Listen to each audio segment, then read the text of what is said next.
तो प्यारे विद्यार्थियों नमस्कार, स्वागत है आप सबका एक और नए वीडियो में। प्यारे विद्यार्थियों, हमारे पास में आ चुका है कक्षा 11वीं अर्धवार्षिक परीक्षा 2025-26 के लिए अर्थशास्त्र विषय का पूरा क्वेश्चन पेपर और इसका पूरा सॉल्यूशन। जी हाँ प्यारे बच्चों, आज मैं यहाँ पर आपको कक्षा 11वीं अर्धवार्षिक परीक्षा 2025-26 के लिए अर्थशास्त्र विषय का पूरा पेपर विद सॉल्यूशन के साथ में बताने वाला हूँ। एक भी क्वेश्चन का आंसर प्यारे बच्चों यहाँ से आपका मिस नहीं होगा, इसलिए आप सब लोगों से रिक्वेस्ट है कि यहाँ से आप लोग इस पेपर को अच्छे से देखकर जरूर जाना। देखो प्यारे बच्चों, इस प्रकार का पूरा पेपर होगा। ये रहा आपका पूरा पेपर जो कि कक्षा 11वीं अर्धवार्षिक परीक्षा 2025-26 के लिए अर्थशास्त्र विषय का है। आप लोग इस पेपर को अच्छे से देख लेना। ऐसे क्वेश्चन पेपर प्यारे बच्चों आपको परीक्षाओं में देखने को मिलेगा, जैसा कि आपको मैं यहाँ से बता रहा हूँ। आप लोग इस पेपर को अच्छे से देख लें और पूरा का पूरा पेपर प्यारे बच्चों अच्छे से समझ लें, ताकि आप लोग प्यारे बच्चों अपनी परीक्षाओं में इसको अच्छी प्रकार से हल करके लिख कर आ सके। ठीक है, यहाँ तक का प्यारे बच्चों मैंने पूरा पेपर बता दिया। अब चलो अपन आगे के पेपर को देखते हैं और उसके सॉल्यूशन को समझते हैं। देख सकते हो प्यारे बच्चों, आपके पेपर में परीक्षाओं में क्वेश्चन ऐसे पूछे जाएंगे। पहला क्वेश्चन, सही विकल्प चुनकर लिखिए। सही विकल्प कैसे आपको चुनकर लिखने होंगे? पहला क्वेश्चन 2, 4, 6, 8, 10 का माध्य होगा, तो देखो प्यारे बच्चों 6 होगा। से संबंध गुणांक का परास होगा, तो देखो प्यारे बच्चों -1 से +1 के बीच होगा। P0 प्रदर्शित करता है, तो देखो प्यारे बच्चों P0 जो ना आधार वर्ष का मूल्य प्रदर्शित करता है।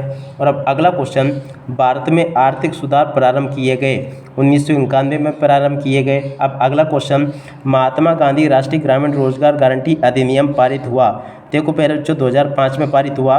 तनवा परियोजना संबंधित है, देखो प्यारे बच्चों तनवा परियोजना कृषि से संबंधित है। आप लोग यहाँ से इन क्वेश्चन के उत्तरों को देख लो। यहाँ तक के प्यारे बच्चों मैंने आपको सभी क्वेश्चन के उत्तर बता दिए। अब इसके बाद में देखो इन प्रश्नों के उत्तरों को देख लेना। रिक्त स्थानों की पूर्ति प्यारे बच्चों आपके पेपर में परीक्षा में इस प्रकार से पूछी जाएगी।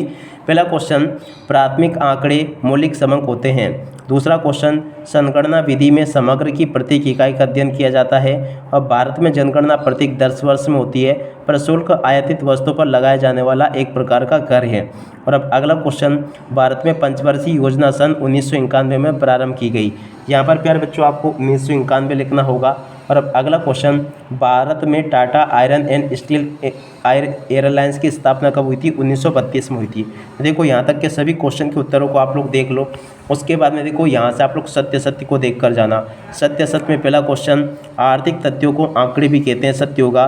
संसाधनों के वैकल्पिक प्रयोग होते हैं, सत्य होगा। आय गुणात्मक आंकड़ों का उदाहरण है, असत्य होगा। स्वास्थ्य मानव विकास का एक प्रमुख घटक है, ये भी सत्य होगा। नाबार्ड की स्थापना सन 2020 में हुई थी, असत्य होगा। प्रचंड बेरोजगारी ग्रामीण बेरोजगारी का एक आम प्रकार है, ये भी प्यारे बच्चों आपका सत्य होगा। तो ऐसे आप लोग इन क्वेश्चन के उत्तरों को देख लो। यहाँ तक के सभी क्वेश्चन के उत्तर प्यारे बच्चों मैं आपको बता चुका हूँ। अब चलो इसके बाद में अपन आगे बढ़ते हैं। आगे के सभी क्वेश्चन और उन क्वेश्चन के उत्तर मैं आपको बताता हूँ। ठीक है, प्रश्न नंबर 4 में प्यारे बच्चों आपसे जोड़ी पूछी थी। चतुर्थक की जोड़ी प्यारे बच्चों कल्पित माध्य से मिल जाएगी। और देखो आप लोग यहाँ से देख लेना इस प्रकार से। और इसके बाद में शतमक की जोड़ी का मिलान प्यारे बच्चों आपका किससे होगा? शतमक की जोड़ी प्यारे बच्चों आपको विवरण के 100वें भाग के बराबर। और बहुलक की जोड़ी का मिलान प्यारे बच्चों आपका होगा अधिकतम आवृत्ति वाले पद से। प्रत्यक्ष कर की जोड़ी का मिलान प्यारे बच्चों आपको किससे करना होगा? आयकर से। और स्पेयरमैन की जोड़ी का मिलान प्यारे बच्चों आपका कोटि से संबंध से। और एक ही जोड़ी का मिलान प्यारे बच्चों आपका इससे हो जाएगा जी नंबर से, जिसमें कि लिखा प्यारे बच्चों आपका देख सकते हो क्यू। और विश्व व्यापार संगठन की जोड़ी के मिलान 1995 में से। तो ऐसे प्यारे बच्चों आप लोग जोड़ी के मिलान को पूरा कंप्लीट कर लें। और उसके बाद में देखो यहाँ से आप लोग एक वाक्य फिर एक शब्द में उत्तर को देख कर लिख देना। पहला क्वेश्चन, आर्थिक क्रिया किसे कहते हैं? देखो प्यारे बच्चों, धन कमाने के उद्देश्य से जो क्रिया की जाती है आर्थिक क्रिया कहलाती है। और आंकड़े संग्रह की किसी एक विधि का नाम, तो देखो प्यारे बच्चों प्राथमिक आंकड़े। काल पीयर्सन के सहसंबंध गुणांक का सूत्र, तो देखो प्यारे बच्चों सहसंबंध का योग बटे सहसंबंध की संख्या। और भारत में पहली जनगणना किस वर्ष में हुई थी? तो देखो प्यारे बच्चों 1872 में हुई थी। मानव पूंजी निर्माण के 2 प्रमुख स्रोत क्या क्या प्यारे बच्चों? तो देखो शिक्षा और स्वास्थ्य है। और ग्रामीण क्षेत्र में साख का एक स्रोत लिखिए, तो देखो प्यारे बच्चों ग्रामीण बैंक इसका राइट आंसर आएगा। माध्य ज्ञात करने का सूत्र, तो देखो प्यारे बच्चों सिग्मा ए पाई XI बटे सिग्मा ए पाई इसका राइट आंसर आ जाएगा। ठीक है, तो देखो यहाँ तक के सभी क्वेश्चन और उन क्वेश्चन के उत्तर प्यारे बच्चों मैंने आपको बता दिए हैं। अब चलो इसके बाद में अपन आगे बढ़ते हैं। आगे आपके पेपर में क्वेश्चन ऐसे पूछे जाएंगे, सांख्यिकी किसे कहते हैं। देखो प्यारे बच्चों, सांख्यिकी किसे कहते हैं, इस क्वेश्चन के उत्तर को यहाँ से देख लो। ये लिखा सांख्यिकी किसे कहते हैं, उपभोक्ता किसे कहते हैं, इस क्वेश्चन के उत्तर को यहाँ से देख लो। और उसके बाद में देखो प्रश्न नंबर 7 पूछा आपसे, चर किसे कहते हैं। तो देखो प्यारे बच्चों, चर किसे कहते हैं, इस क्वेश्चन के उत्तर को यहाँ से देख लो। और आंकड़ों के वर्गीकरण के 2 प्रकार प्यारे बच्चों यहाँ से आपको देख कर लिख देने हैं। और उसके बाद में चलो अपन आगे बढ़ते हैं। अगला क्वेश्चन, बहुलक किसे कहते हैं। देखो प्यारे बच्चों, बहुलक किसे कहते हैं, इस क्वेश्चन के उत्तर को यहाँ से देख लो। माध्यिका किसे कहते हैं, इस क्वेश्चन के उत्तर को यहाँ से देख लो। ठीक है। और अब अगला क्वेश्चन पढ़ते हैं, प्रश्न नंबर 9 जो कि पूछा आपसे पेपर में, देख सकते हो क्या पूछा है, माध्य किसे कहते हैं। देखो प्यारे बच्चों, माध्य किसे कहते हैं, इस क्वेश्चन के उत्तर को यहाँ से देख कर लिख देना। ये बता दिया मैंने आपको। बहुलक की 2 विशेषताएं प्यारे बच्चों यहाँ से आपको देख कर लिख देनी है। और उसके बाद में देखो से संबंध किसे कहते हैं, इस क्वेश्चन के उत्तर को प्यारे बच्चों यहाँ से देख कर लिख दो। मानव विकास सूचकांक के 2 घटक प्यारे बच्चों आपको यहाँ से देख कर लिख देने हैं। और उसके बाद में देखो प्रश्न नंबर 11 पूछा है, निजीकरण किसे कहते हैं। देख सकते हो प्यारे बच्चों, निजीकरण किसे कहते हैं। देखो निजीकरण किसे कहते हैं, इस क्वेश्चन के उत्तर को यहाँ से देख लो। कोई 2 महारत्न कंपनियों के नाम प्यारे बच्चों आपको इस प्रकार से देख कर लिख देने हैं। प्रश्न नंबर 12 पूछा है, उदारीकरण किसे कहते हैं। प्रश्न नंबर 12 के उत्तर को प्यारे बच्चों यहाँ से देख लो। और 2 अंतर्राष्ट्रीय वित्तीय संस्थानों के नाम प्यारे बच्चों यहाँ से आपको देख कर लिख देने हैं। और उसके बाद में देखो 13वां क्वेश्चन, श्रमिक किसे कहते हैं। देखो प्यारे बच्चों, श्रमिक किसे कहते हैं, इस क्वेश्चन के उत्तर को यहाँ से देख लो। इसके अत वाले क्वेश्चन के उत्तर को यहाँ से देख लो। ठीक है।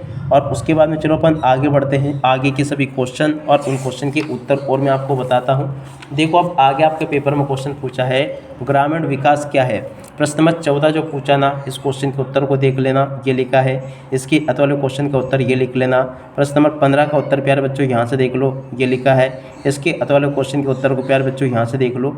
और उसके बाद में देखो प्रश्न नंबर 16, अच्छी प्रश्नावली के 3 गुण लिखिए। देखो प्यारे बच्चों, अच्छी प्रश्नावली के 3 गुण यहाँ से लिख देना। और उसके अतः में जो क्वेश्चन पूछा है इसका उत्तर को यहाँ से देख कर लिख देना। ठीक है। उसके बाद में देखो प्रश्न नंबर 17 में पूछा था, आंकड़ों की माध्यिका का ज्ञात कीजिए। देखो प्यारे बच्चों, प्रश्न नंबर 17 जो पूछा है इस क्वेश्चन के उत्तर को यहाँ से देख कर लिख दो। ये लिखा है। और उसके बाद में देखो आगे बढ़ते हैं। प्रश्न नंबर 18, बहुलक के कोई 3 गुण लिखिए। देखो प्यारे बच्चों, बहुलक के 3 गुण यहाँ से देख कर लिख देना। ये लिखिए बहुलक के 3 गुण। उसके अतः में प्यारे बच्चों आपसे क्वेश्चन पूछा था, माध्यिका के 3 गुण लिखिए। तो देखो माध्यिका के 3 गुण यहाँ से देख कर लिख देना। और अब अगला क्वेश्चन पढ़ते हैं यहाँ पर, जो कि आपको दे रखा है, इसको भी पढ़ कर जाना। राहुल स्कूल जाता है, पर जब वे स्कूल नहीं जाता है तो प्राय अपने खेतों में काम करता दिखाई देता है। क्या आप उसे श्रमिक मानेंगे, क्यों। देखो प्यारे बच्चों, इस क्वेश्चन के उत्तर को यहाँ से देख कर लिख देना। इसकी अत वाले क्वेश्चन का उत्तर ये लिखा है। प्रश्न नंबर 20 का उत्तर प्यारे बच्चों ये दे रखा है। और 20 की अत वाले क्वेश्चन का उत्तर ये लिखा है। और उसके बाद में देखो 21वें क्वेश्चन का उत्तर प्यारे बच्चों ये लिखा है। और इसके बाद में देखो 22वें क्वेश्चन में पूछा था, वैश्वीकरण से किसे कहते हैं। देखो प्यारे बच्चों, वैश्वीकरण किसे कहते हैं, इस क्वेश्चन के उत्तर को यहाँ से देख कर लिख दो। नई आर्थिक नीति की आवश्यकता के कारणों को वर्णन कीजिए। देखो इस क्वेश्चन के उत्तर को यहाँ से देख कर लिख दो। जैविक खेती के 2 लाभ प्यारे बच्चों आपको बताना। तो देखो जैविक खेती के 2 लाभ यहाँ से देख कर लिख दो।